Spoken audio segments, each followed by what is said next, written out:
এই যে ভাই দেখেন, সকালবেলা অফিসে আসি, সারাটা দিন কাজ করি বাইরে, কত রিক্স, কারেন্টের তার, মানে কত কি রিক্স নিয়ে কাজ করতে হয়।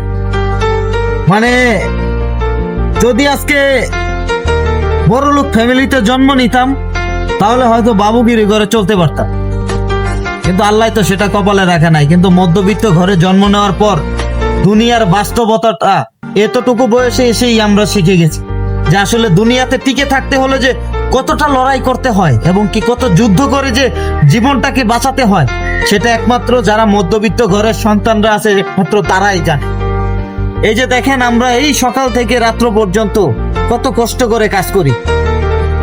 আমাদেরও মনে চায় যে আমরা একটু ভালো থাকি, পরিবারকে ভালো রাখি, কিন্তু দিন শেষে একটা জিনিস কি, মাস শেষে হিসাবটা মিলাইতে গেলে ঠিক হয়ে ওঠে না। কিন্তু আমরা চাই যাতে আমাদের পরিবারের সবাই ভালো থাকুক, সবাইকে আমরা ভালো রাখার চেষ্টা করি, কিন্তু আমরা পারি না, কোনোভাবেই পারি না। এই যে এত কষ্ট করার পরে মাস শেষে যখন অল্প কয়টা টাকা স্যালারি পাই, সেই টাকাটা দিয়ে যখন বাসা ভাড়া, দোকান বাকি টাকাগুলো দিয়ে দেই, তারপরে আর অল্প কয়টা টাকাই মাত্র হাতে থাকে। সারা মাস যে কি পরিমাণ কষ্ট করে আমাদের চলতে হয় সেটা একমাত্র আমরাই বুঝি। আর তোমার বাবার টাকা আছে, পায়ের তলার মাটি শক্ত, তুমি তো বাবুগিরি করে চলবেই। তো তোমার সাথে আমাদের কম্পেয়ার করে কোনো লাভ নাই।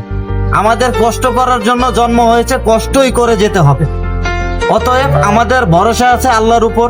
আল্লাহ যদি কোনোদিন চায় অবশ্যই ভাগ্য পরিবর্তন হবে ইনশাআল্লাহ।